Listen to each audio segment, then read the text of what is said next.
Yeah, I'm gonna need you lot to buckle your seats because this video was crazy. Not only do we get to see a super child, fight against a super ninja that has mind-bending abilities, we also get to see a big-ass explosion take away half a city block. Just because. I'm gonna remind you lot again though, just because. Please like and subscribe to my YouTube channel. It helps me grow and it helps me know what you guys like and don't like. Drop a comment below so I could do better and best serve you. Because if I'm being honest, I am here to serve you. Alright, let's get straight into it. We ended the last video with this super boy trying to fight off this super ninja, but he knew she could read his mind. So he tried to keep it blank, clear of thoughts, but she was too good. So she found out. But there was no point, because she still got blitzed by Mama Bear. She tore her through like 12 floors just to get to the basement level. I mean, just imagine having lunch with your family and boom, there's a hole in the ground. But yeah, that's exactly what happened. Mama Bear was too strong. She was too fast. But the goal was achieved. Take her far away so others can act on their plan. And right now, this plan was going perfectly. They still had to stay out of sight though, while Mama Bear fought for her life. And she wasn't winning. Because no matter how you see this, the ninja lady had the upper hand. Not only did she have the strength and the flight of soup, she had the mind-controlling ability. So she was kind of OP. She could tell what everyone was about to do before they even did it. Literally. She can't see the future, but she could use your mind to predict it. She was never surprised, which is why she knew they were about to toss this girl that could shrink like a bullet. So she wasn't even shocked. She just turned around and caught her. She was coming in super speed from a high velocity, so she was faster. But Ninja Girl just flicked her down and put her mind in a mind prison. She had her reading Harry Potter in her childhood home. Imagine how OP that sounds. Her real body was going through it, but her mind, she was having the time of her life. Back with the group on the surface though, it was time to save this freaking OP hero. He's OP because his ability is strictly to take another person's ability. And I don't mean like copy, I mean straight up take. You cannot use that ability no more.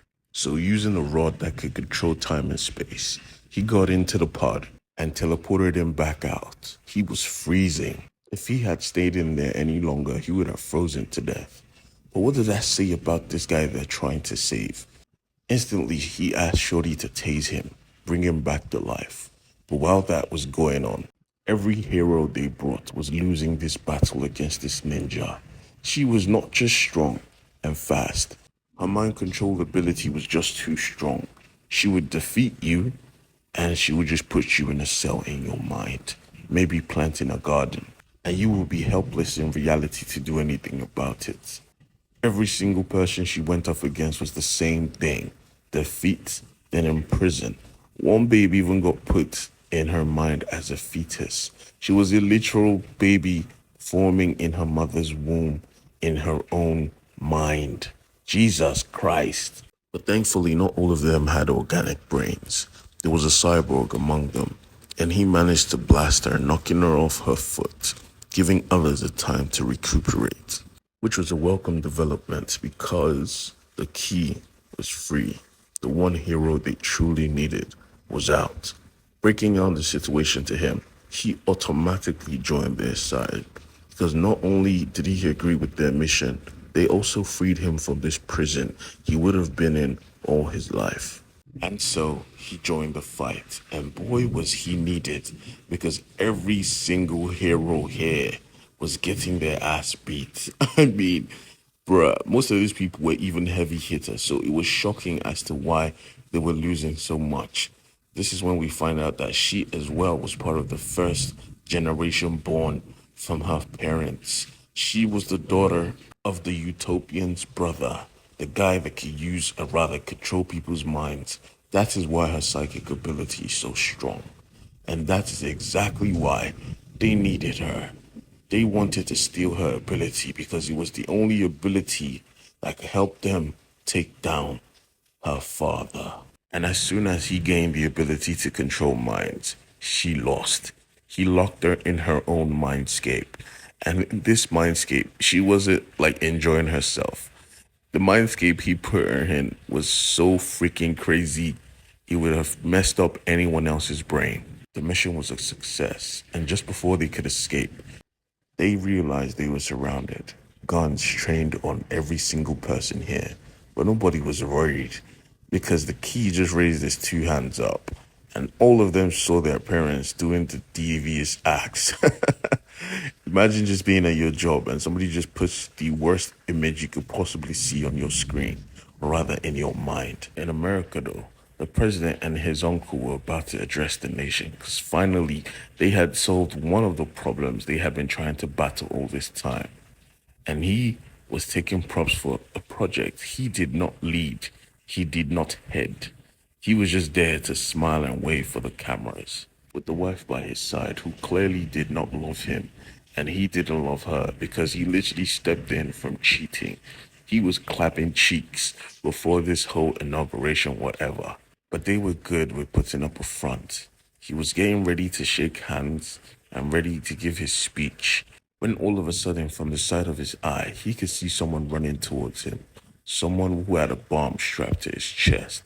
A bomb made to take out supers. But this bomb failed. It eradicated every single human in the vicinity, but it left all the supers alive. They were just that durable. We see that it's not only the group of supervillains that hate this guy, but his people as well. This was an act of terror. And after he saw this, he instantly started to blame China because China has been his biggest op. So he said, we move now and we're going to eradicate every single person who gets in our way. His uncle tried to plead logic to him, but he just said, nah. Calling down thunder, it struck his uncle, knocking him out. Him and a group of other heroes went straight to China and conquered it in 24 freaking hours. I mean, imagine the strength you would need to conquer a nation with just 5 people. My God. While this was happening, his sister and her team were watching all this play out, and they were terrified. They knew that they needed more people if they wanted their plan to succeed, and her man agreed. But just as they were having a conversation, one of the team members made a note that this hideout was freaking cool, and he reminded him that this was his dad's hideout. He made it with his bare hands alone. And mind you, his father was the one that built the rod in a freaking second for his son. So this ship would have taken literally less time because I mean, the rod can bend time and space, and this was just a big ship. But yeah, you get my point. But his son interrupted him that, oops, yeah, you need to see this, dad. As you know, I've been searching the planet for metahumans, and I found one that is more powerful than most. Part of the first generation tucked away. Somewhere in northern Russia, there is a person so strong, he would probably be your father. That's right. The man who was able to build a weapon that could bend time and space is still alive. And boy, he's a prick.